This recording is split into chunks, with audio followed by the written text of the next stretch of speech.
Feliz sábado para los que se van conectando, feliz sábado para todos. Bueno, el tema de esta tarde, y que es algo que el Señor me estaba llamando la atención hace tiempo para considerarlo, para compartirlo, tiene que ver con el tema de la sabiduría de Dios.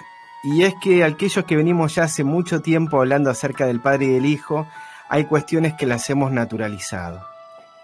Por ejemplo, cuando hablamos de estos pasajes, que le voy a pedir a mi esposa si nos acompaña en la lectura, de 1 Corintios 1:24 y 1 Corintios 1:30, lo utilizamos para determinada situación. Vamos.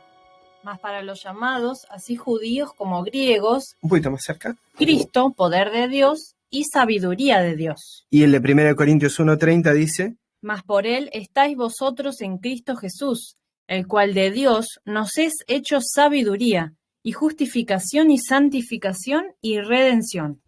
Seguramente muchos de los que están aquí presentes y han estudiado el tema de Jesús como Hijo de Dios han utilizado este pasaje para poder explicar lo que dice nuestro Padre Celestial en el libro de Proverbios, ¿verdad? En el libro de Proverbios, el capítulo 8, y es un pasaje que utilizamos más como referencia, como definición, que como explicación de qué es la sabiduría de Dios. Y lo que voy a compartir hoy es parte de un material que está subido ya hace mucho tiempo a la página de Maranata Media, pero que por alguna razón no le había prestado atención a este punto y bueno, quería que juntos podamos meditar en él, ¿sí? El poder responder algunas preguntas, por ejemplo, ¿por qué se dice que Cristo es la sabiduría de Dios? Pablo lo presenta ahí. Cristo no solamente es el poder de Dios, también es la sabiduría de Dios. ¿Qué significa que Cristo fue hecho sabiduría de Dios por nosotros? Y cómo esto también nos ayuda a entender que Cristo, ¿sí?, es la sabiduría de Dios. ¿Sí? ¿Cómo nos ayuda a Cristo a entender que Él es la sabiduría de Dios? Y en este sentido me gustaría que podamos analizar 4 aspectos. Primero, ¿quién es este Dios que es poseedor de esta sabiduría? Tal vez para muchos pueda hacer algún repaso de estos temas y para otros tal vez sea la primera vez. Calculo que va a ser más repaso que la primera vez, pero bueno, como lo estoy grabando, anhelo que también alcance a aquellos que van a escuchar este tema y emocionarse por ver estas verdades en la palabra. El segundo aspecto, ¿qué significa que Dios es el poseedor de esta sabiduría? El tercer aspecto, ¿cómo define Dios esa sabiduría? Y por qué Cristo, ¿sí?, como definición, es la sabiduría de Dios. Y me gustaría que arranquemos con el primero de estos aspectos. Para eso le invito a mi esposa que lea Lucas capítulo 11, verso 1 y 2. Y aconteció que estaba él orando en cierto lugar, y cuando terminó, uno de sus discípulos le dijo: Señor, enséñanos a orar, como también Juan enseñó a sus discípulos. Y les dijo: Cuando oréis, decid: Padre nuestro que estás en el cielo. El versículo continúa, ¿verdad? Pero el interés estaba puesto en el deseo de estos discípulos y en la enseñanza que les da Jesús. Primero, y considerando esto de quién es ese Dios de la sabiduría, primero y antes que todo, y como diría Wagner, antes que ser el creador, nuestro Dios es un Padre. Y Jesús nos invita a hablar con ese Dios y nos invita a hablar como nuestro Padre, no simplemente el Padre como un título, sino en una relación con un Padre, con nuestro Padre que está en el cielo. Y me llama la atención esto porque es interesante cómo Dios quiere que nos dirijamos a Él en estos términos de relación y de conexión de hijos con su Padre, ¿sí? Así que, primeramente, este Dios de la sabiduría es un Padre. ¿Y qué clase de Padre es este Dios? Vamos a leer estos 3 pasajes y los meditamos juntos. Dice Éxodo 34:6. Y pasando Jehová por delante de él, proclamó: Jehová, Jehová, fuerte, misericordioso y piadoso, tardo para la ira y grande en benignidad y verdad. Primera de Juan 4:8 dice, el que no ama no conoce a Dios, porque Dios es amor. Y Efesios 3:14 y 15, por esta causa doblo mis rodillas ante el Padre de nuestro Señor Jesucristo, de quien es nombrada toda la familia en el cielo y en la tierra. ¿Qué clase de Dios, qué clase de Padre es este Dios de la sabiduría? Moisés le pidió a Dios ver su gloria. Y él le hizo pasar todo su bien, toda su bondad. Y dice Éxodo 34:6 que pasando Jehová delante de Moisés, proclamó Jehová, Jehová. Y proclamó su nombre, ¿verdad? Lo que es también, tal vez en algún otro momento he comentado, es su carácter, es lo que él es. Jehová significa yo soy el que soy y está haciendo hincapié e interés en que conozcamos qué es él. Bueno, ¿cuál es su carácter? ¿Qué es lo que Dios se presentó delante de Moisés como un padre? Bueno, se presentó como misericordioso, como clemente, como paciente, como alguien que rebosa de bondad, de veracidad, como alguien fuerte, ¿sí? Y Juan resume este concepto de una manera magistral. Lo resume el carácter de Dios diciendo que Dios es amor, ¿sí? Dios es un Padre amoroso. Y esto es algo que nos debiera interesar, ¿verdad? Dios es un Padre amoroso que se preocupa por su creación. Otra cosa que leemos en Efesios 3:14 al 15, es que este Padre no es Padre de los que están en el cielo solamente o de los que están en la tierra, sino que es Padre de todos, es Padre de los que están en el cielo, es Padre de los que están en la tierra, y de ese Padre, de su nombre, es nombrada toda la familia, ¿sí? Es decir, reciben este carácter de parte de Él. ¿Cómo nos considera este Dios, el Dios de la sabiduría? ¿Cómo nos considera Dios como un padre? ¿Cómo nos ve Dios? En Lucas 12:6 al 7 dice lo siguiente Jesús. ¿No se venden 5 pajarillos por 2 blancas? Y ni uno de ellos está olvidado delante de Dios, pues aún los cabellos de vuestra cabeza están todos contados. No temáis, pues de más estima sois vosotros que muchos pajarillos. Vamos a seguir leyendo todos y meditamos en ellos. Dice Salmos 45. Has aumentado, Jehová, Dios mío, tus maravillas y tus pensamientos para con nosotros. No te los podemos contar. Si yo anunciare y hablare de ellos, no pueden ser enumerados. Jeremías 29:11 dice, porque yo sé los pensamientos que tengo acerca de vosotros, dice Jehová, pensamientos de paz y no de mal, para daros el fin que esperáis. Y Mateo 3:17 dice, y he aquí una voz del cielo que decía, este es mi Hijo amado en quien tengo contentamiento. Muchas gracias. Leyéndolos todos de uno puede volver y repasar y empezar a vincular estos conceptos. ¿Cómo considera Dios, cómo nos considera Dios como un padre? Bueno, lo primero que podemos ver en el de Lucas 12:6 al 7 es que somos valiosos. Somos más valiosos, ¿sí? Somos de más estima vosotros que muchos pajarillos, ¿sí? Y un pensamiento que surge de aquí es que Dios no se olvida de nadie. Somos importantes para Él, somos muy valiosos. El segundo pensamiento que surge de Salmos 45 es de que Dios tiene pensamientos para con nosotros. Dios tiene sueños, deseos, ¿sí? Acerca de nosotros. Y dice que si nosotros quisiéramos contarlos, no podríamos contar. ¿Qué número tan grande sería que no lo pudiéramos contar, verdad? 1, 2, 3, y empecemos a contarlo con las manos. 20 ya se nos escapan de las manos. Pero si uno quisiera contar todos, no pudiéramos, ¿sí? No podríamos. Y dice, si yo anunciar y hablar de ellos, no pueden ser enumerados. ¿Qué número tan grande es?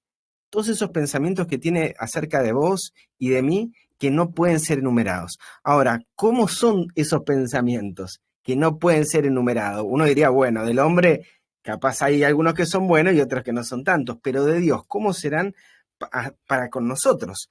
En Jeremías 29:11 dice que Él tiene pensamientos de paz y no de mal. Todos esos pensamientos, cada uno de ellos, que no podemos contar y que no pueden ser enumerados, son todos de paz. Ninguno es de mal. Y pensando en ese momento tan especial en la historia de Jesús, el comienzo de su ministerio, Dios nos expresa en palabras lo que siente como Padre para con nosotros, expresándolo en el momento del bautismo, expresando lo mismo que le dijo a Jesús en el momento del bautismo, ¿sí? ¿Qué cosa? De que somos sus hijos amados, de que así como Jesús es amado, nosotros somos también aceptos en ese hijo amado. Y lo otro que pensaba con respecto a esto, de que somos amados con el mismo amor que Dios amó a su hijo. Y no por algo que vaya a hacer o tenga que hacer, sino porque es su hijo, porque ya lo es. Y ese es el descanso que recibía Jesús constantemente. Vení, vos sos mi hijo amado, vení, en vos tengo mi deleite, me haces feliz. Esto con respecto a Dios y quién es este Dios de la sabiduría. Ahora, pasando al punto de qué significa que es la sabiduría de Dios, o sea, que le pertenece a Él. ¿Qué significa que Dios es el que posee esta sabiduría? En 1 Corintios 8:6, y te voy a invitar para que leas todos los pasajes, nos dice algo con respecto a este Padre. Dice, mas para nosotros solo hay un Dios, el Padre, de quien son todas las cosas, y nosotros en Él. Primera de Timoteo 1:17 dice, por tanto, al Rey eterno, inmortal, invisible, al único sabio Dios, sea honor y gloria por siempre jamás. Amén. Y Deuteronomio 6:4, oye Israel, Jehová nuestro Dios, Jehová uno es. Qué interesante, ¿verdad? Son pasajes conocidos para quienes estamos en el tema del Padre y del Hijo, pero volvamos a meditar en ellos y a repasar estos conceptos. ¿Qué significa que Dios es el poseedor? Bueno, Dios se presenta aquí como el Señor y soberano de todo, ¿verdad? Pero se presenta en 1 Corintios 8:6 como de quien son todas las cosas, incluso de la sabiduría. Es el poseedor de todo. Ese poseedor de la sabiduría, claro, es de todas las cosas y nosotros en Él. También nos dicen estos pasajes que Él es el único sabio Dios. Hablando de que es la sabiduría de Dios, nos dice que no hay otro que sea sabio como Él. Él es el único sabio Dios, ¿sí? Y nos habla de que Él no recibe su poder ni sabiduría de nadie. Él es la fuente de esa sabiduría de la cual es el único sabio Dios. Y de que todo lo que vemos, todo lo que hay, proviene de Él. Él es el uno, ¿verdad? Dice Jehová nuestro Dios, Jehová uno es. No hay otro como Él, no hay otro igual. Ahora, ¿qué con respecto a la sabiduría en particular, más allá del texto de 1 Timoteo 1:17? En Isaías 40, del 10 al 14, nos dice lo siguiente el Señor. Dice, he aquí que el Señor Jehová vendrá con mano fuerte, y su brazo señoreará. He aquí que su recompensa viene con él, y su obra delante de su rostro. Como pastor apacentará su rebaño, con su brazo recogerá los corderos, y en su seno los llevará. Pastoreará suavemente a las recién paridas. ¿Quién midió las aguas con el hueco de su mano y midió los cielos con su palmo? Y con 3 dedos juntó el polvo de la tierra y pesó los montes con balanza y con pesas los collados. ¿Quién enseñó al Espíritu de Jehová o le aconsejó enseñándole? ¿A quién pidió consejo para ser instruido? ¿Quién le enseñó el camino del juicio o le enseñó conocimiento o le mostró la senda del entendimiento? Qué impresionante, ¿verdad? Cuando uno se pone a meditar en estas preguntas. ¿Quién midió las aguas con el hueco de su mano? Creo que hay cálculos de cuánta masa líquida hay en el planeta, pero cuando uno se pone a hacer todas estas preguntas y lo pone bajo estas medidas y este razonamiento, uno empieza a ver la magnitud, ¿sí? La omnipotencia de este Dios que puede hacer lo que dice en estos pasajes. Hablo del versículo 12 de Isaías 40, pero luego avanza un poquito más y nos habla de que este poder ilimitado, que no tiene fin, que va más allá de toda comprensión, también abarca su conocimiento. ¿Quién enseñó el Espíritu de Jehová? ¿Quién le aconsejó enseñándole? Es decir, no hay nadie que le haya enseñado sabiduría. Cuando hablamos de la sabiduría de Dios, no es una sabiduría que alguien le haya dado, no es algo que alguien le haya aconsejado, no es algo que alguien le haya instruido, no es algo que alguien le haya enseñado o le haya dado ese conocimiento, ¿sí? Es imposible enseñarle a él porque él sabe todo lo que hay que saber, es decir, es omnisciente, él conoce todo y nos dice que toda esa sabiduría y que todo ese conocimiento proviene de él.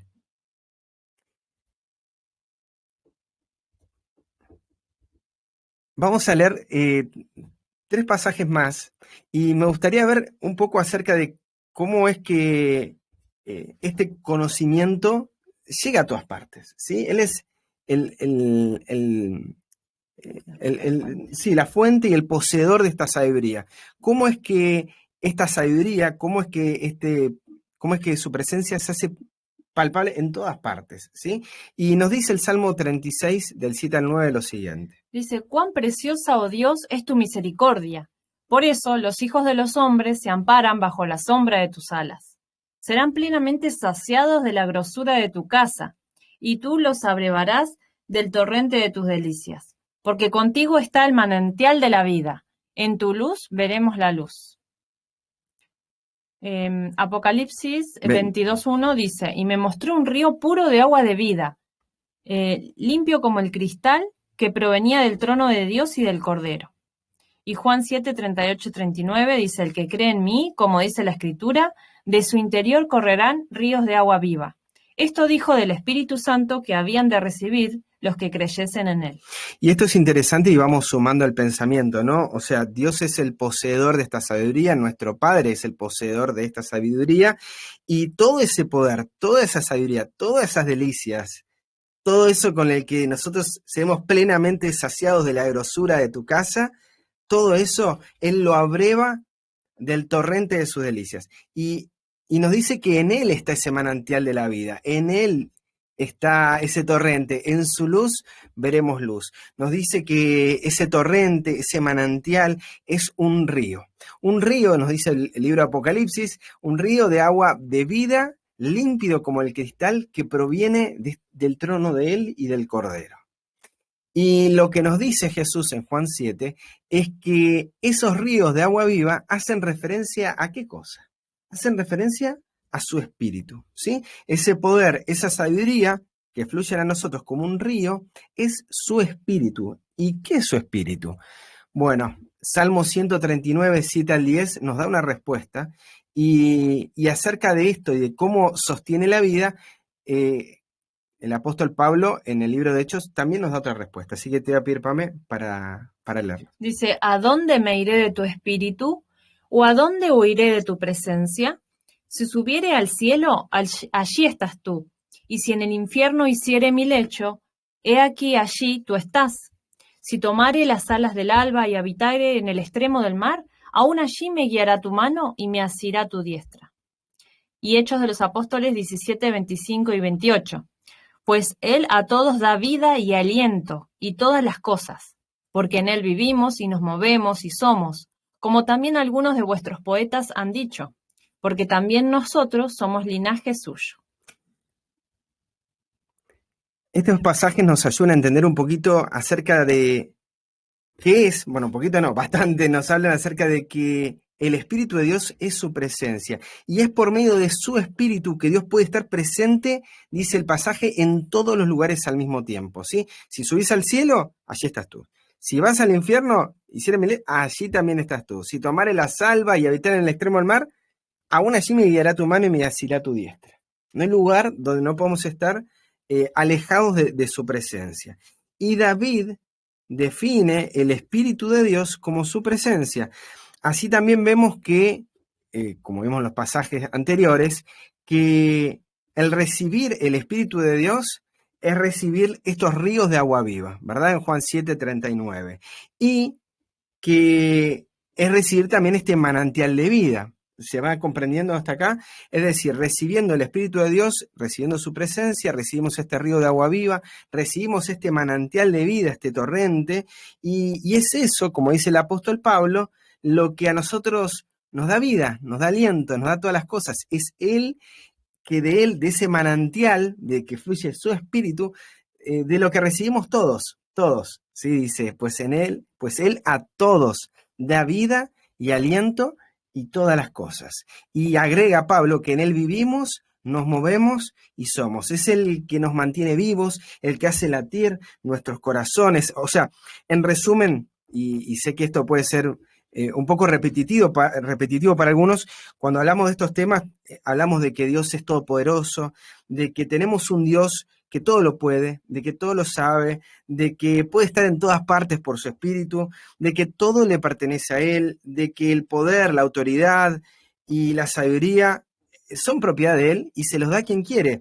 Ahora, el punto no estaba acá simplemente, ¿sí? Y me gustaría partir bajo esta base para poder avanzar sobre el concepto que venimos a charlar en esta tarde, acerca de la sabiduría. ¿Cómo Dios define a la sabiduría? ¿Cómo define Dios a esta sabiduría? Bueno, hay una pregunta que me hago con respecto a esto y que tal vez ustedes se lo hayan hecho alguna vez. Siendo que Dios es todopoderoso, siendo que Dios posee toda la sabiduría, todo lo tiene a su alcance, siendo que no hay nada que Él no pueda hacer. ¿Estamos de acuerdo hasta acá? Por lo menos de los pasajes que hemos leído. Siendo que estamos de acuerdo en esto, ¿por qué Él solo, que podía hacer todo, no podía crear los millares y millones de habitantes que hay en este universo y decirles, síganme y obedézcanme? ¿Por qué? Esta es una pregunta que nos tenemos que hacer respecto a cuando hablamos acerca de este Dios. Y la respuesta que Dios nos da, por lo menos el que vamos a leer primero, ¿sí? Es la manera en la que Él crea todas las cosas. Al revelar cómo creó todo Dios, nos está dando la respuesta a esta pregunta. Tal vez está en nuestro corazón el pensamiento de si yo puedo hacerlo todo, pero la pregunta es, ¿por qué Dios lo hizo de la manera que lo hizo? ¿Qué nos está queriendo enseñar ahí? Y cómo esto también nos ayuda a entender acerca de esta sabiduría. Vamos a leer el texto de Hebreos 1, del 1 al 5, para ir avanzando en este entendimiento. Dice, Dios, habiendo hablado muchas veces y en muchas maneras en otro tiempo a los padres por los profetas, en estos postreros días nos ha hablado por su Hijo, a quien constituyó heredero de todo, por quien asimismo hizo el universo, el cual, siendo el resplandor de su gloria y la imagen misma de su sustancia, y quien sustenta todas las cosas con la palabra de su poder, habiendo hecho la expiación de nuestros pecados por sí mismo, se sentó a la diestra de la majestad en las alturas, hecho tanto más superior que los ángeles, cuanto heredó más excelente nombre que ellos. Porque ¿a cuál de los ángeles dijo Dios jamás, mi hijo eres tú, yo te he engendrado hoy, y otra vez, yo seré a él padre, y él me será mi hijo? Muchas gracias. Comienza el apóstol Pablo indicándonos algo que me parece que tal vez son de las cosas que naturalizamos respecto de Dios. Dios habló muchas veces y en muchas maneras en otro tiempo. ¿Cómo? Lo hizo a través de intermediarios, no lo hizo directamente. Y son preguntas que nos hacemos cuando leemos el Antiguo Testamento y cuando nos preguntamos respecto de ¿y quién habló acá? ¿Y quién fue el Jehová o quién es ese Dios cuando dice? Y el apóstol Pablo nos dice que lo hizo a través de intermediarios, que lo hizo a través de otros. En este caso dice a los padres por los profetas. Y, porque esto es primeramente, ¿sí? Primeramente fue este intermediario de los profetas, pero en estos postreros días nos ha hablado por su Hijo. No me voy a meter acá en la explicación, sí, el Hijo también fue intermediario en el Antiguo Testamento, acá estamos hablando de otra cuestión, pero el concepto acá es que Dios habló por medio de, ¿sí? Dios podía haber hablado directamente, claro. Pero la primera señal que ya nos da esta referencia es de que lo hizo a través de otros, de que resignó el hablar para que hablase por medio de sus hijos, en este caso, su hijo particularmente. Y también nos agrega en el versículo 2 que a su Hijo constituyó heredero de todo, es decir, todo lo que tenía el Padre, todo ese poder, toda esa sabiduría, todo lo que mencionamos en los versículos anteriores, todo se lo dio al Hijo.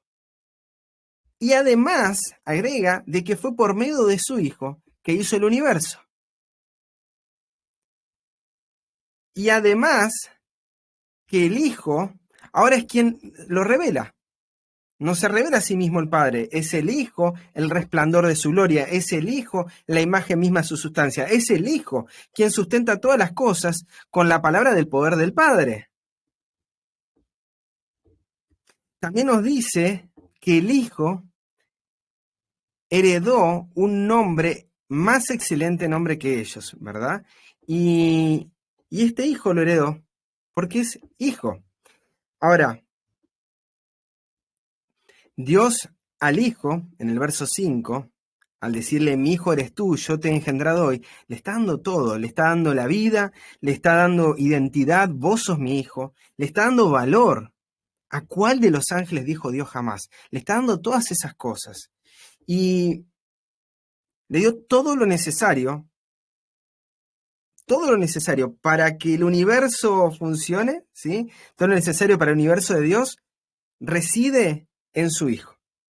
Recibe el poder, recibe la sabiduría, recibe la vida, pero también otras cosas residen en su Hijo y estas cosas están revelando a Dios. Vamos a ver de aquellas que no están tan visibles acá, pero que Jesús habla y que nos está dando cuenta acerca de este Dios, acerca de la sabiduría de este Dios. En Juan 5:19, y vamos a leer todos de corrido para meditar en ellos. Dice, respondió entonces Jesús y les dijo, de cierto os digo, no puede el Hijo hacer nada de sí mismo, sino lo que ve hacer al Padre, porque todo lo que Él hace, eso también hace el Hijo igualmente. Juan 8:29, y el que me envió está conmigo, no me ha dejado solo el Padre, porque yo hago siempre lo que le agrada. Juan 8:42, Jesús entonces les dijo, si Dios fuese vuestro Padre, ciertamente me amaríais, porque yo de Dios he salido y he venido, pues no he venido de mí mismo, sino que Él me envió. Y Colosenses 2, de 9 al 10, porque en Él habita corporalmente toda la plenitud de la deidad, y vosotros estáis completos en Él, el cual es la cabeza de todo principado y potestad. Qué interesante estos pasajes, ¿verdad? Jesús nos está revelando también aquellas cosas que recibió del Padre y que lo están revelando a Él. Él no podía hacer nada de sí mismo, sino que lo que ve hacer al Padre, porque todo lo que Él hace, eso también hace el Hijo igualmente. Nada hace por sí mismo. Pero también nos dice Juan 8:29 que el que me envió está conmigo y no me ha dejado solo el Padre. ¿Sí? Y nos agrega, ¿por qué? Porque yo hago siempre lo que le agrada. En el Hijo reside la confianza en Dios plena, completa. Él sabía que estaba con Él y que no lo dejó solo. Residía la confianza en Dios, residía la obediencia en Dios, residía el reconocimiento de la autoridad del Padre y residía también un sentimiento de amor y de aceptación hacia su Padre Celestial. Miren qué lindas palabras la de Juan 8:42, reconociendo de su procedencia. Yo de Dios he salido y de Dios he venido, pues no he venido de mí mismo, sino que Él me envió. Confiaba absolutamente en las palabras de su Padre, confiaba absolutamente que era su Hijo, obedecía. Tengo que ir ahí, voy para allá, ¿sí? Él me envió, entonces por eso he venido. Y esto también nos está revelando qué cosa. En Colosenses capítulo 2, verso 9 al 10, el último que leímos de esta secuencia, dice que en Él habita corporalmente toda la plenitud de la deidad. ¿Y qué significa esto? El Hijo es la plenitud de Dios mismo. Cuando queremos conocer a Dios, el Hijo es corporalmente todo lo que podemos conocer acerca de Dios. Es el fundamento de este reino. Todas estas características de las que estuvimos leyendo y estuvimos hablando hablan de cómo es Dios, de cómo es la plenitud de lo que Él es. Y dice que vosotros estáis completamente en Él, el cual es la cabeza de todo principado y potestad. ¿Sí? Nos marca esto, nos está marcando de que cuando vemos a Cristo, ¿sí? Estamos viendo a Dios. Y hay algo que vemos en Filipenses capítulo 2, verso 9 al 11, respecto a este Hijo, ¿sí? A Cristo como sabiduría.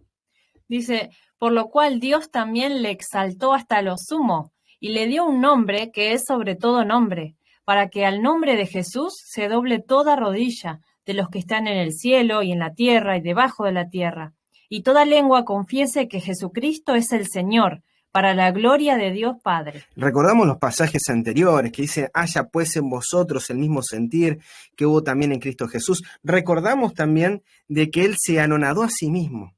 Y recordamos que Él se hizo siervo y se hizo obediente, y obediente hasta muerte, y muerte de cruz, ¿sí? Y es por esto que dice que Dios le exaltó hasta lo sumo. Es en este sentido, ¿sí? De que Cristo se humilló a sí mismo y que se hizo obediente hasta la muerte de cruz, en que Dios lo exalta hasta lo sumo y le dio un nombre, le dio un carácter que es sobre todo carácter, ¿sí? Le dio un nombre que es sobre todo nombre, para que en ese nombre se doble toda rodilla. Dios le dio autoridad a Jesús y en este sentido también, al exaltarlo, lo está colocando como ejemplo para todos. Al arrodillarse y al doblarse toda rodilla delante de Él y al confesarlo como Señor, lo estamos colocando también como ejemplo a seguir. Y nos está mostrando cuál es ese camino a seguir de esta sabiduría, de este poder. Y dice Apocalipsis 22, que de ese trono, del que leímos antes, Apocalipsis 22:1, de ese trono que de ahí provenía ese río de agua pura, ¿sí? Un río puro de agua de vida, no solamente proviene del trono de Dios, sino también dice, y del Cordero. Es decir, que acá es interesante en la respuesta a la pregunta que vine a proponerles a la mitad del estudio. ¿Por qué no Dios solo? ¿Por qué a través del Cordero? ¿Por qué es que el Espíritu, la presencia que recibimos, ese río puro de agua de vida, no es solamente de Dios, sino también del Cordero? El apóstol Pablo habla acerca de esto, Romanos 8, 9 al 10, y el apóstol Pablo también en Gálatas 4, 6 nos describe un poquito más de el porqué de esto. Este no lo leí. Vamos a leer Romanos 8, Sí. 9 al 10. Dice, para más vosotros no estáis en la carne, sino en el Espíritu, si es que el Espíritu de Dios mora en vosotros. Y si alguno no tiene el Espíritu de Cristo, el tal no es de él. Y si Cristo está en vosotros, el cuerpo, a la verdad, está muerto a causa del pecado, pero el Espíritu vive a causa de la justicia. Y Gálatas 4:6. Y por cuanto sois hijos, Dios envió el Espíritu de su Hijo a vuestros corazones, el cual clama, Abba, Padre. Es muy interesante esto, ¿no? Volviendo al concepto este del río de agua de vida, es de ese trono que procede el río de agua de vida, ¿sí? Y allí habíamos visto que no estaba solo Dios, sino también estaba el Cordero. Es decir, recibimos la vida de Dios, recibimos su Espíritu, y esa vida, 1 Juan 5:12, esa vida está en el Hijo. Es decir, lo que nos está enviando, ese Espíritu de Dios que mora en nosotros, es la presencia de Jesús en nuestra vida. Nos está enviando su presencia y es la presencia de un hijo. Dice Gálatas 4:6 que Dios envió el espíritu de su hijo. No está enviando simplemente el suyo propio, de alguien que no tiene autoridad encima de él, de alguien que no necesita ser enseñado por nadie, de alguien que no necesita someterse a nadie, de alguien que, sino que nos está enviando su propia sabiduría, su propio espíritu, reflejado en su hijo. De alguien que sí es obediente, de alguien que sí está unida a la sabiduría, al poder, sumado a la obediencia, a la sujeción a su Padre. Y esto también nos trae un poquito a colación del por qué lo recibimos. Dice Gálatas 4:6 que al recibirlo en nuestros corazones, clama Abba Padre. Es decir, hay una imposibilidad de nuestra parte, sin recibir este espíritu, de poder reconocer a Dios como un padre. Y Es este espíritu que nos trae este sentido de bendición de un padre a un hijo. Es este espíritu que nos da conocimiento de qué cosa, de la verdadera sumisión que tenía este hijo a un padre y nos da confianza para obedecer. Cuando entendemos que Jesús no hacía nada de sí mismo, sino lo que había hacer al padre, lo que escuchaba de su padre, recibimos el espíritu de alguien que no hacía nada de sí mismo, que no hablaba sus palabras, sino que solo lo que su padre le indicaba, iba a donde su padre le decía. Estaba completamente muerto al yo y hacía solo lo que a su padre le agradaba. Es interesante esto. Yo la verdad cuando hablaba acerca de la sabiduría, solamente lo conectaba a poder explicar que Cristo es el engendrado, pero entenderlo a la luz de lo que presentan las Escrituras, de recibir la presencia de Jesús, recibir el Espíritu de Jesús, abre la mente, abre el corazón a poder comprender cuál es el deseo de Dios, de poder conectarnos nuevamente a Él como un padre se conecta con su hijo y nosotros como hijos en sumisión amorosa a este Padre Celestial, dándonos confianza, dándonos la seguridad para obedecer. Y nos dice que sin este espíritu, sin el Espíritu de Cristo, es imposible para nosotros saber cómo someterse, cómo confiar, cómo obedecer a Dios. Si el Espíritu de Cristo está en vosotros, dice Pablo, el cuerpo la verdad está muerto a causa del pecado, pero el Espíritu vive a causa de la justicia. Si esto ocurre en nuestra vida, tenemos vida, pero es imposible sin el Espíritu de Cristo, sin el Espíritu de un Hijo. Entonces, por este sentido, es que vuelvo a recuperar los pasajes que leímos al principio. Y el apóstol Pablo es claro, que es Cristo el poder de Dios, que es Cristo la sabiduría de Dios. Cristo es la definición de lo que entendemos con respecto a sabiduría y con respecto al poder. Hoy hablamos en la lección de escuela sabática cómo definíamos el concepto de poder, cómo definíamos el concepto de autoridad. Cristo es este concepto perfecto de lo que es el poder de Dios, de lo que es la sabiduría de Dios. Y es interesante que es hecho así por nuestra causa. Dice, el cual de Dios nos es hecho. El cual de Dios nos es hecho. Mas por él estáis vosotros en Cristo Jesús, el cual de Dios nos es hecho sabiduría. Dios lo hace por nosotros, para que podamos entender, para que podamos comprender cuál es su sabiduría, para que podamos entender cómo es ese poder. Por medio del Espíritu de Dios recibimos dentro nuestro lo que es Cristo. Recibimos su personalidad de hijo en nuestra vida. Recibimos la personalidad sumisa de un hijo de Dios. Es esto lo que recibimos cuando recibimos el espíritu de un hijo, el espíritu de Jesús. Y es esta personalidad de Cristo que cuando mora en nuestro corazón puede clamar a Abba Padre. Es decir, nos enseña a amar a un padre, nos enseña a obedecer a Dios como un padre. También vemos que es esta vida de Cristo la que, así como nos enseña a decir Abba Padre, es la que nos da fibra a cada nervio de nuestro cuerpo, a cada fibra de nuestro ser, nos da vida, nos da fuerza, ¿sí? Así como la sabiduría es el poder de Dios, nos da fuerza para obedecer, nos da fuerza para decirlo. ¿Por qué?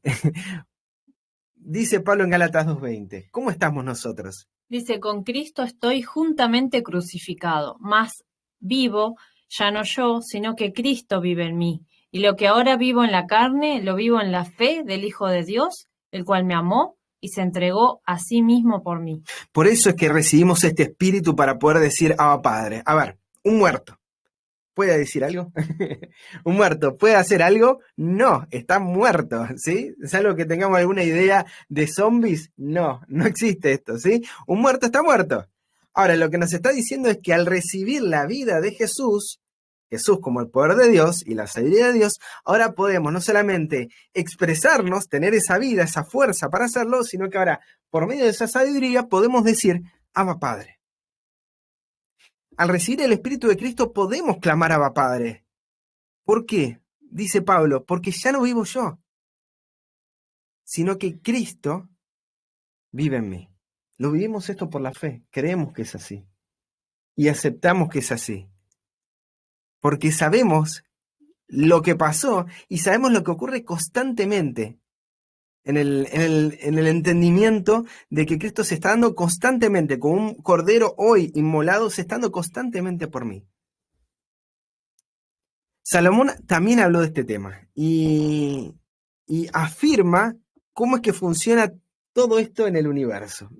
Vamos a leer Proverbios capítulo 8, verso 2 al 21. Dice, yo la sabiduría habito con la prudencia y hallo el conocimiento en los consejos. El temor de Jehová es aborrecer el mal, la soberbia y la arrogancia, el mal camino y la boca perversa aborrezco. Conmigo está el consejo y la sana sabiduría. Yo soy la inteligencia, mía es la fortaleza. Por mí reinan los reyes y los príncipes determinan justicia. Por mí dominan los príncipes y todos los gobernadores juzgan la tierra. Yo amo a los que me aman y me hallan los que temprano me buscan. Las riquezas y la honra están conmigo, riquezas duraderas y justicia. Mejor es mi fruto que el oro, y que el oro refinado, y mi rédito mejor que la plata escogida. Por vereda de justicia guiaré, por en medio de sendas de juicio, para hacer que los que me aman hereden hacienda, y yo llenaré sus tesoros. Hay un montón de cosas acá para hablar, es un pasaje largo, pero me gustaría meditar en algunos conceptos. Primero, la sabiduría habita en la prudencia y en los consejos, ¿sí? Dice que habito con la prudencia y hallo el conocimiento en los consejos. Es decir, no se basa en sus propios consejos, lo halla ese conocimiento en esos consejos, en esa prudencia. Hay sumisión constante en esta sabiduría. Y nos aclara que el temor de Jehová, que sabemos por lo que dice Proverbios capítulo 1, que la sabiduría es el temor de Jehová, o el principio de la sabiduría es el temor de Jehová, el temor de Jehová es aborrecer lo malo. Hay una expresión en griego cuando hablamos del mal o de la maldad como anomia, ¿sí? O sea, sin ley. Cuando hablamos de aborrecer el mal, está hablando de que aborrece el vivir sin la ley. Aborrece vivir sin esa palabra. También dice que aborrece la soberbia y la arrogancia. Esto es por ahí un poco más claro para nosotros. Aborrecer la soberbia y la arrogancia es el no querer someterse a nadie, ¿sí? La soberbia, no quiero darle la razón a nadie, igual la arrogancia, quererse superior a otros. Cristo dice, esta sabiduría, que aborrece esto, aborrece esta idea de no estar sujeto a. Y también dice que aborrece el mal camino y la boca perversa. Es decir, cuando habla del mal camino, habla de la voluntad propia, ¿sí? El hombre piensa que sus caminos son derechos, ¿sí? Pero su fin es camino de muerte. Esta sabiduría aborrece el camino propio. Y esta sabiduría aborrece también la boca perversa, es decir, esa boca que no habla las palabras de Dios, habla las palabras propias. La personalidad de Cristo manifiesta constantemente la sumisión de un hijo a un padre, y eso se lo llama la sana sabiduría. Es decir, tenés sabiduría sana y tenés sabiduría que no es sana, ¿sí? Sabiduría de Dios y sabiduría del mundo. Ahora, el pasaje dice en el verso 15 que por mí reinan los reyes. No dice que los reyes saben que por él reinan. No dice que los reyes saben que por esta sabiduría que habita en la prudencia y en el conocimiento en los consejos, ¿sí? Y que haya conocimiento en los consejos, no dice que los reyes son conscientes de eso, pero dice que los reyes reinan por esa sabiduría y que los príncipes determinan justicia. Que por mí dominan los príncipes y todos los gobernadores juzgan la tierra. Nos está diciendo de que sin este principio de sumisión del canal a la fuente, que lo venimos estudiando en el modelo divino, no hay gobierno que resista. Lo veo a Martín y pienso en esta Argentina querida, ¿no? Pienso un poco en lo que estamos viviendo hoy en día y realmente a la pérdida de autoridad, a la pérdida de sumisión hacia la fuente, en este caso social, ¿sí? Política, también hay una pérdida, ¿no? Y lo que vemos es que no hay gobierno que pueda resistir quebrantándose este principio de sumisión. Por eso dice que por mí reinan, por mí dominan. porque si no se quebranta este modelo divino. Las bendiciones, también nos dice este pasaje, que vienen de amar la sabiduría de Dios. Yo amo a los que me aman y me hallan los que temprano me buscan. Las riquezas y la honra están conmigo. Riquezas duraderas y justicia, ¿sí? Recibimos cuando le amamos. Y sabemos que le amamos porque Él nos amó primero, ¿sí? Es otro razonamiento para continuar. Pero tiene que ver con el apreciar este carácter. Nos habla de apreciar esta sabiduría, apreciar esta personalidad que tiene Cristo como Hijo de Dios. Y luego, los siguientes pasajes, tal vez más conocidos, del 22 al 31, describen cómo Dios lo trajo a la existencia y cómo lo establece como Hijo. Dice, Jehová me poseía en el principio de su camino, ya de antiguo, antes de sus obras. Desde la eternidad tuve el principado, desde el principio, antes de la tierra, antes de los abismos fui engendrada, antes que fuesen las fuentes de las muchas aguas, antes que los montes fuesen fundados, antes de los collados, era yo engendrada. No había aún hecho la tierra, ni los campos, ni el principio del polvo del mundo.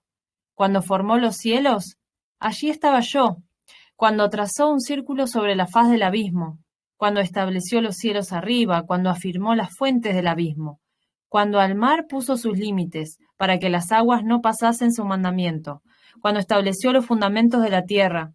Yo estaba con él, ordenándolo todo, y era su delicia de día en día, regocijándome delante de él en todo tiempo, regocijándome en la parte habitable de su tierra, teniendo mis delicias con los hijos de los hombres. Qué pasaje hermoso. Y no me canso de meditar en esta lectura. Dios poseía la sabiduría desde el principio. Dios poseía a Cristo, Dios poseía esta personalidad de hijo sumiso desde el principio. Dios posee a Cristo desde el principio. Y la verdad que es un motivo nuestro de agradecimiento. Uno entra primero con la pregunta, ¿por qué Dios no lo podía hacer todo solo? Pero luego uno se da cuenta de que esto es la manifestación de su carácter, es la manifestación de lo que Dios es. Gracias es a Dios por su Hijo.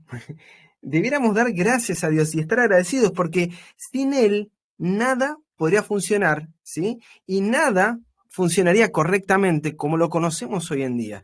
El Hijo estaba con el Padre ordenándolo todo. El Hijo manifestaba constantemente obediencia sumisa y confiada a su Padre, ¿sí? Yo estaba con Él ordenándolo todo. Yo estaba con mi Padre, ¿sí? Cuando mi Padre hizo todo esto, yo estaba con Él. Y dice el pasaje que era su delicia. El Padre manifestaba que se deleitaba en el Hijo todos los días, de día en día. Y el Hijo, a la vez de que recibía las expresiones de alegría, las expresiones de alabanza, che, Hijo, qué bueno lo que estás haciendo, el Hijo se regocijaba, ¿sí? Y se regocijaba, se ponía contento delante de su Padre. Y su regocijo no se lo guardaba para sí. Además de expresárselo a su Padre, dice que tenía mis delicias con los hijos de los hombres. Esas delicias, ese regocijo, lo compartía con todos. No se lo guardaba. Así, de esta manera, vemos al Padre como una fuente de todo, ¿sí? Incluso del Hijo al engendrarlo, de la sabiduría al ser engendrada. Y vemos un Hijo engendrado a quien se le dio todo. Sí, el Padre no se guardó nada, le dio todo a su Hijo, y por medio de ese Hijo es que fluye todo lo necesario para que todo funcione. Ahora, este poder y esta sabiduría que hablábamos desde un principio, a la lectura que uno puede seguir haciendo en la Escritura, vemos que el Señor se complace en mostrar que están combinadas con otra cosa. Y el mismo testimonio de Jesús nos habla de esto. El poder y la sabiduría de Dios se combinó con esa obediencia sumisa del Hijo, y una obediencia sumisa y confiada en su Padre. No es algo aislado, no son conceptos aislados. Yo lo pensaba en relación a cómo la justicia y la misericordia se besaron, ¿verdad? Como dos conceptos que parecen contrarios, ¿sí? El poder, lo que te da fuerza, autoridad, y la sabiduría, el conocimiento, se combinaron en Cristo, a través de esta obediencia sumisa y confiada. Y es esta personalidad del Hijo que combina estos aspectos lo que fluye a todo el universo por medio del Espíritu de Dios. Es lo que nos llega a todos de esta manera. Y esto es algo que me gusta mucho, que tiene que ver con que el carácter de Dios es darse. Se da constantemente. No se guarda nada para sí. ¿Podía haber hecho todo a su manera? ¿Podía haber hecho que todo? Sí. ¿Podía haber hablado directamente? También. Pero se dio por completo. Y esto es algo que la cruz revela claramente. La cruz es una manifestación clara de cómo esta vida, de cómo esta personalidad divina fluyen al entregarse por completo. El Padre se da por completo al entregar a su Hijo. Y el Hijo se entrega por completo a la voluntad de su Padre, constantemente por nosotros. Constantemente, esto es algo que nos está presentando. Y por eso es que el apóstol Pablo, y con esto vamos concluyendo, nos dice, en el contexto de la sabiduría, lo siguiente. 1 Corintios 1, 18 al 24. Porque la predicación de la cruz es locura a los que se pierden, pero a nosotros los salvos es poder de Dios. Porque está escrito, destruiré la sabiduría de los sabios y desecharé la inteligencia de los entendidos. ¿Dónde está el sabio? ¿Dónde está el escriba? ¿Dónde está el disputador de este mundo? ¿No ha enloquecido Dios la sabiduría del mundo? Y ya que en la sabiduría de Dios el mundo no conoció a Dios por medio de la sabiduría, agradó a Dios salvar a los creyentes por la locura de la predicación. Porque los judíos piden señal y los griegos buscan sabiduría, pero nosotros predicamos a Cristo crucificado, para los judíos ciertamente tropezadero, y para los griegos locura, mas para los llamados, así judíos como griegos, Cristo, poder de Dios y sabiduría de Dios. Todos buscamos el héroe, que venza, que salga victorioso, ¿sí? Sin embargo, esta revelación de la sabiduría de Dios es locura para judíos, para griegos, para el mundo actualmente. La predicación de la cruz de la que habla el apóstol Pablo en el verso 18 es locura a los que se pierden. Pero para nosotros, los salvos, es poder de Dios. Es decir, acá empieza a combinar conceptos. La predicación de la cruz, es decir, Cristo, es decir, darse constantemente por nosotros, que la revelación de lo que hace el Padre, es poder de Dios. Y me hace recordar a la cita que dice que es el misterio de la cruz la que resuelve todos los demás misterios. Es en la cruz donde podemos comprender verdaderamente a Dios en las expresiones más tiernas y amorosas, de poder verlo como un padre. Entender que Cristo es la sabiduría de Dios no solo resuelve el asunto de que Cristo es hijo engendrado de Dios, nos da las herramientas para entender que en Cristo la vida fue manifestada. La plenitud de la deidad fue manifestada en toda su expresión. El versículo 21 me gusta mucho, dice, y ya que en la sabiduría de Dios, el mundo no conoció a Dios por medio de la sabiduría. Dios enloquece la sabiduría del mundo, pero se presenta a sí mismo a través de la sabiduría. Se presenta a sí mismo a través de Cristo. Y lo hace, dice, porque agradó a Dios salvar a los creyentes por la locura de la predicación. Es a través de esta manifestación que Dios se está revelando, que Dios quiere que le conozcamos. La vida eterna es conocer a Él y a su Hijo. ¿Cómo es que Dios lo hizo? A través, por medio de la sabiduría, por medio de Cristo. Y lo hizo por la locura, lo que el mundo llama locura, de la predicación de la cruz, que es un débil reflejo de lo que causa el pecado en el corazón del Padre, de que Él está angustiado constantemente por nosotros, fortaleciéndonos y dando vida. En 1 Corintios capítulo 2, versos 6 al 8, dice lo siguiente. Dice, pero hablamos sabiduría entre perfectos y sabiduría no de este mundo ni de los príncipes de este mundo, que se desvanece, mas hablamos sabiduría de Dios en misterio, la sabiduría encubierta, la cual Dios predestinó antes de los siglos para nuestra gloria, la que ninguno de los príncipes de este mundo conoció, porque si la hubieran conocido, hubieran crucificado al Señor de gloria. Nunca hubieran crucificado al Señor de gloria, Sí. si le hubieran conocido. Este pasaje me lo compartió hace unos días el hermano Daniel Benjar y la verdad que me dejó explotada la cabeza. Es hermoso este pasaje. Hablamos sabiduría entre perfectos. En Cristo, ¿verdad? Lo podemos decir. Y sabiduría no de este mundo ni de los príncipes de este mundo que se desvanece, mas hablamos sabiduría de Dios en misterio. Y me hace pensar esto, ¿no? Cómo el mundo entiende la sabiduría y el poder desde la fuerza. Lo entienden desde ese lugar, desde un lugar donde pueden sacar ventaja sobre el otro. Pero Dios habla desde la relación de un padre a un hijo. Dios habla desde esa relación, desde el darse, y por eso se habla en misterio. Hablamos un lenguaje distinto a lo que el mundo entiende. Hoy me ponía a pensar con respecto a eso y cómo conceptos como poder, conceptos como autoridad, ahora sabiduría, conceptos como justicia, están tan a contramano de lo que presenta y enseña la Escritura, de lo que presenta y se da a conocer Dios. Hablamos el lenguaje de Babilonia, ¿sí?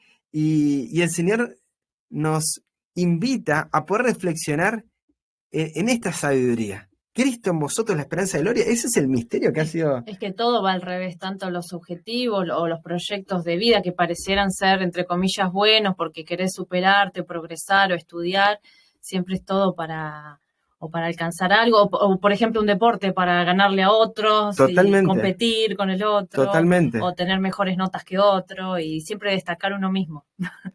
Todo al revés. Dios es todo lo contrario. Es a través de otro, ¿sí? Y es eso lo que Él es. Entender la sabiduría de Dios implica entender la plenitud de la deidad, implica entender cómo se combina ese poder, esa sabiduría, todo eso que hablamos acerca de Él, con la sumisión y la obediencia, ¿sí? Y esto se ve y se manifiesta en la cruz. Ahora, el último pasaje, el verso 8, nos habla de algo muy importante. El carácter de Dios implica constantemente darse por el otro. Eso dice la sierva de Dios en el deseo de todas las gentes en la página 13, ¿sí? Que su carácter es dar constantemente. Ahora, desconocer esto es crucificarlo, implica crucificarlo. Dice, la que ninguno de los príncipes de este mundo conoció. Sabemos que los reyes gobiernan por esa sabiduría, pero ninguno de los príncipes de este mundo conoció. Porque si la hubieran conocido, si la hubieran entendido, si hubieran entendido que era Cristo esa sabiduría, nunca hubieran crucificado al Señor de gloria. Y esto sale para otro tema, ¿sí? ¿Quién mató a Jesús? Y tiene que ver con el entendimiento de cómo comprendemos esta sabiduría, cómo es que la conocemos. Un falso concepto implica esto. Y concluyo con estos pasajes. Los voy a leer porque por ahí quiero ir a algunas reflexiones. Esto estaba en la lección de escuela sabática de la semana pasada. Me gustó mucho el pasaje en Habacuc 3:4. Su resplandor era como la luz y cuernos salían de su mano, y allí estaba escondido su poder. Tal vez este era el versículo final para reflexionar, ¿sí? El poder de Dios revelado en Cristo sale de su mano. Cuernos es un sinónimo de poder en el hebreo. Cuernos salen de su mano. Y en esa mano estaba escondido su poder. ¿Pero qué había en esa mano? Zacarías 13:6 nos dice, ¿qué heridas son estas en tus manos? Habían heridas en las manos de aquel donde allí se encontraba su poder. En Isaías 63:1 dice, ¿quién es este que viene de Edom, de Bosra, con vestiduras rojas? Están manchadas esas vestiduras. Este que es hermoso en su vestir, que marcha en la grandeza de su poder. Yo, el que hablo en justicia, poderoso para salvar. Nos habla acerca de que ese poder que tenía, que se encuentra escondido en la mano, que son sus heridas, tienen un único propósito, que es salvar. Y no es que estaba solo aquel que estaba escondido en el poder. Dice en 2 Corintios 5:19, de manera que Dios estaba en Cristo reconciliando consigo al mundo, no imputándole sus pecados, y nos encomendó a nosotros la palabra de la reconciliación. La cruz, lejos de ser una derrota, es donde está escondido su poder. El darse constantemente, lejos de ser lo contrario a sabiduría y poder, es lo que lo está definiendo. Y Cristo es la manifestación plena de eso, de lo que es nuestro Padre. No está escribiendo solo a Cristo, está escribiendo la plenitud de lo que es Dios. Y mi deseo, queridos hermanos, y con esto termino, mi deseo es que Dios siga trabajando en nuestros corazones, con el único propósito de seguir conociendo a nuestro Padre, como bien decía en 1 Corintios 1, bien conocerlo por medio de esta sabiduría. ¿Para qué? Para seguir apreciando el poder que salen de esas manos heridas, con el único propósito de que vos y yo tengamos vida. Que Dios los bendiga.